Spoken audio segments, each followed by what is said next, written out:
महात्मा के धैर्य का मैंने देखा कि कमाल का धैर्य है आपके पास में, और मुझे भरोसा नहीं था। मैं सामने आया तो पता चला कि इतने लोग बैठे हैं, तब बोल लूँगा। हालांकि 8वां घंटा हमारे टीचर से बहुत भोगा हुआ है। 8वां घंटा सारे तो बच्चे भाग जाते हैं, और घंटा भी मार साहब कहते हैं कि नैतिक शिक्षा पढ़ाओ। जिसकी बहुत चर्चा हुई यहाँ, यह नैतिक शिक्षा यूं आनी नहीं है। आप जैसे बोल रहे थे, कर रहे थे, वैसे कोई ना नैतिक शिक्षा नहीं है, ना बात है। क्योंकि आप बहुत सारा घालमेल साथ लेके चल रहे थे, बहुत सारा घालमेल से साथ में नैतिकता नहीं आती है। कभी नेता को धक्का दे रहे थे, कभी उसको पास ले रहे थे, कभी अपने कुरीतियों को देख रहे थे, कभी मंदिर बना रहे थे। सारी चीजें साथ रख करके आपके पास ना तो नैतिकता रहेगी ना आएगी। ध्यान रखिएगा कि आप बस किरदार हैं, अपनी हदें पहचाने, बहुत कम बात करो। आप बस किरदार है, ये आप अगर तय कर लें कि आप इसकी महत्वपूर्ण भूमिका है। सब लोग अपना अपना रिजल्ट बढ़ता रहता है कि पर किसी को पता नहीं होगा कि 1984 में मैंने दादा के पीछे खर्च नहीं किया। 1984 कितनी बड़ी बातें हो गई थी। 84 के बाद में तो बहुत कुछ चल रहा है। निजी से कुछ भी नहीं होगा। कोई कह दे कि मैंने यहाँ अभी छोड़ दिया, वो छोड़ दिया, तो उस एक के कहने से नहीं होगा। ये एक अभियान बनना चाहिए, अभियान के बगैर पार भी नहीं होगा। इसलिए आप बस किरदार हैं, अपनी हदें पहचानिए, वरना एक दिन कहानी से निकाले जाओगे। याद रखिएगा कि एक दिन कहानी के अंदर ही शेष रह जाओगे। मैं बहुत बहुत कटु बात करने वाला हूँ, इसलिए केवल जैसे पूर्णराम जी कहते हैं दोहे नहीं कहता हूँ। हम क्या बनाने आए थे, क्या बना बैठे? हम क्या बनाने आए थे, क्या बना बैठे? कहीं मंदिर, कहीं मस्जिद, कहीं गिरजे बना बैठे। अरे हमसे तो ये चिड़िया बेहतर है कि कभी मंदिर, कभी मस्जिद, कभी गिरजे भी जा बैठे। पर मंदिर से हमें एतराज नहीं है, मंदिर बनाइए। पर मेरा कहना है कि 1 नंबर पे छात्रावास रहे, शिक्षा रहे, 2 नंबर पे आपकी मंदिर रहे। शिक्षा से नैतिकता आ जाएगी और मंदिर का काम भी हो जाएगा। 2 नंबर पे लीजिएगा। इसके पहले आप शिक्षा का जितना सुधार करोगे, आप चाहते हैं वो हो जाएगा, मंदिर भी बन जाएगा, गौशाला भी बन जाएगी, और कुछ चाहते हैं वो हो जाएगा। शिक्षा सबसे पहले है। ईरान के किसी राजा ने कह दिया कि मैं मरना ही नहीं चाहता, मैं मरना ही नहीं चाहता, जिंदा कैसे रह सकता हूँ। किसी ने बता दिया कि ऐसी कोई दवा है उससे आप जिंदा रह सकते। आप देखिएगा कि मुझे, हालांकि ये भाषणबाजी नहीं करनी चाहिए, पर मैं ये बात सुझाव के रूप में कह रहा हूँ। सुझाव के रूप में, इसके पीछे छुपा सुझाव है, थोड़े आगे बात है। सुझाव के सिवाय बात कुछ भी नहीं कह रहा हूँ। शिक्षा का सुझाव है कि शिक्षा के बगैर कोई परिवर्तन नहीं होगा।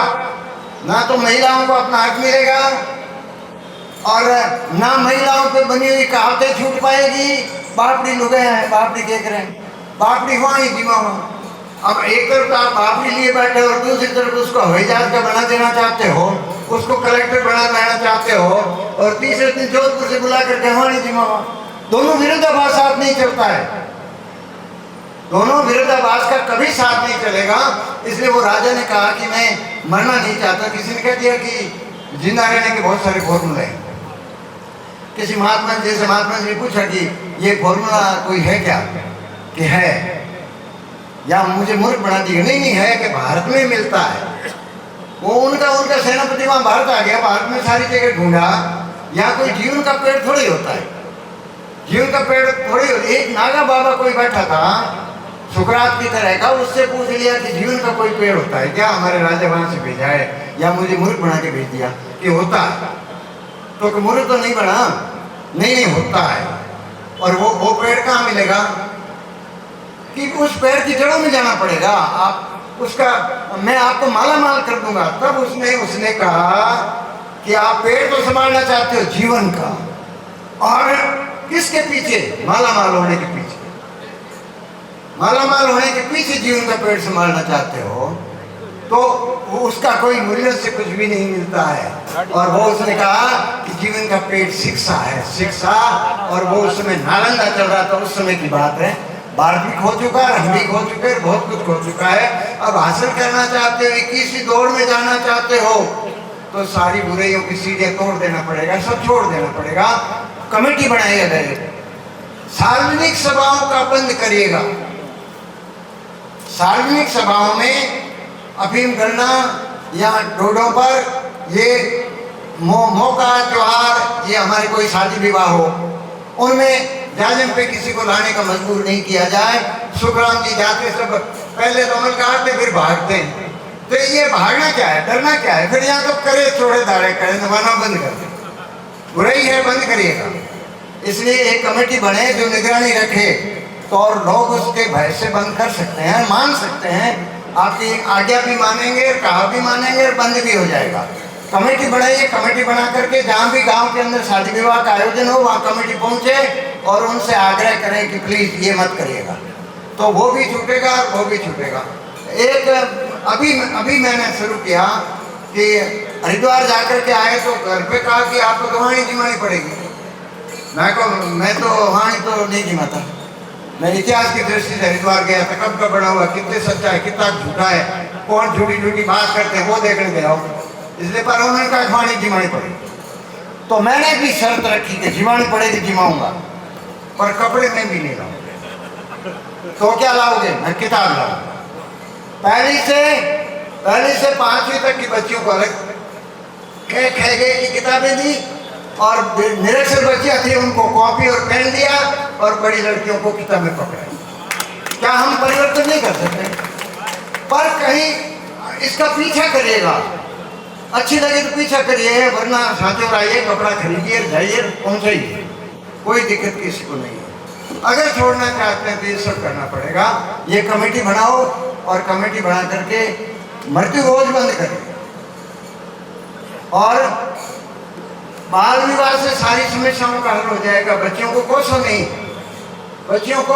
अभी हमारे गुरुजी हीरालाल जी कह रहे थे कि कोई बेटा कभी बाप के कहा कि मैं पहचानते नहीं हूँ, पर उनके साथ में उन्होंने देखा है कि क्या गुजर रही है, उसको तो देखोगे और उसको पहचान के कहोगे तो वो बिल्कुल सही है कि भाई वो बच्ची गलत है, बच्चा गलत है। कौन उनको सब देख रहे? क्यों 21वीं सदी है, आपको आँख मीच के कोई काम नहीं करने देगा। आपके तो बेटा काम मानता नहीं है, मोरिये के पीछे चले जाओ तो मोरिये का जमाना नहीं है, जमाना बदल गया। मोबाइल के साथ जाएगी वो, मोरिये के साथ नहीं जाएगी। इसलिए थोड़ा समझाइएगा, ना कंप्यूटर बंद होगा और ना मोबाइल बंद होगा। कंप्यूटर बंद से इनका धंधा बंद हो जाए। बम्बई छोड़ करके यहाँ आए हुए बैठे हैं, यहाँ बैठे बिजनेस कर रहे हैं, और आप यहाँ बैठे बैठे भरमान कर दो, कंप्यूटर बंद कर दो, तो ये हिलाजी और इनकी कंपनियां कहाँ जाएगी, कैसे बंद होगा? इसलिए बंद कुछ नहीं होना है, चालू रहेगा। पर उसमें अपन जिंदा कैसे रह सकते हैं?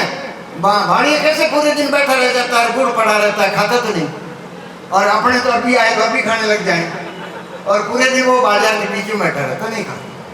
तो ये अपने तरीका बनाइए कि हम इस गंदगी के बीच में कैसे जिएंगे, और उनके बीच में आपको अपना जीने का तरीका आता है, वो सबसे बेस्ट समाज होता है। एक अंत में बात कहता हूँ कि लड़ाई पूंछ की और मूंछ की है। हाँ, लड़ाई पूंछ की और मूंछ की है, पर एक याद रखिएगा, पूंछ और मूंछ में जब लड़ाई हुई तो पूंछ बोली कि मैं तेरे से ऊपर हूं, चाहे वो पूंछ बोली मैं ही हूं, तो कैसे ऊपर है कि तुम? तो उसने कहा ये मूंछ सुन ले, तेरे हाथ लगाने पे बट आता है, मेरी जो मर्जी होती है तब उठ जाती है। इसलिए उनकी भी चिंता मत करिएगा। आप चाहते क्या हो, क्या बदलाव चाहते हो, क्या करना चाहते हो, किस तरह का? मुझे बहुत अच्छा लगा कि पहली बार किसी मीटिंग में आए और मीटिंग में वहां पर बैठे काउंटर पे नाम लिखवाना पड़ा, और कॉपी और पेन दिया गया। पूरे दिन देख रहा था, सारे कुछ न कुछ उस पर भले ही चित्र बना रहे थे, पर काम चल रहा था। आजकल जितनी भी मीटिंग हुई सारी बिना कॉपियों के और पेन के हुई, और ये पकड़ा दिया, थोड़ा बिजी हो गए, कल किताब पकड़ाना तो वो और पढ़ने लग जाएंगे, भागेंगे नहीं।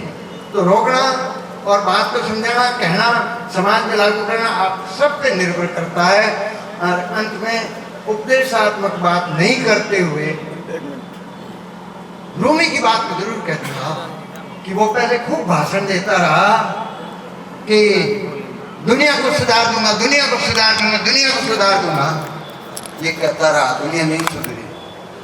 तब उसने कहा कि जब मैं चालाक था, क्या था, क्या आदमी दो रूप में आपके सामने पेश आता है, चालाकी से भी आता है और सादेपन में भी आता है, दोनों तरफ से पहचानिएगा।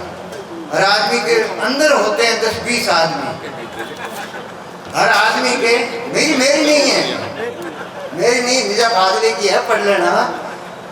हर आदमी के अंदर होते हैं 10-20 आदमी, अगर किसी देखो तो बड़े गौर से देखो, पहचानिएगा उसको, किस तरह से आप उसको देखते हैं।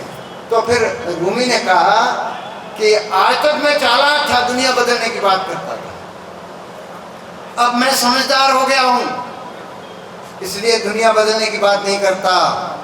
आप भी समझदार हो गए होंगे, यहाँ चालाकी रखोगे साथ में, नहीं चलेगी नहीं। 21 सदी में जाना है।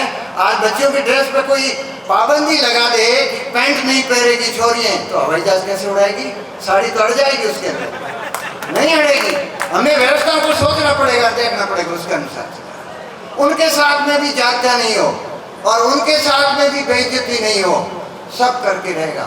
एक और मेरा बहुत कटु निवेदन है कि हरि कथाओं की जगह क्या क्या उनका रिजल्ट रहा है, उनका पता लगाइए। कितना वो गांव बेहतर बन गया, तो फिर हर गांव में हरि कथा लगेगी। और अगर उनसे रिजल्ट नहीं है तो कंप्यूटर कथा चलाइए। जय हिंद, जय भारत। लोग सभी को नोट करना, मैंने अहमदाबाद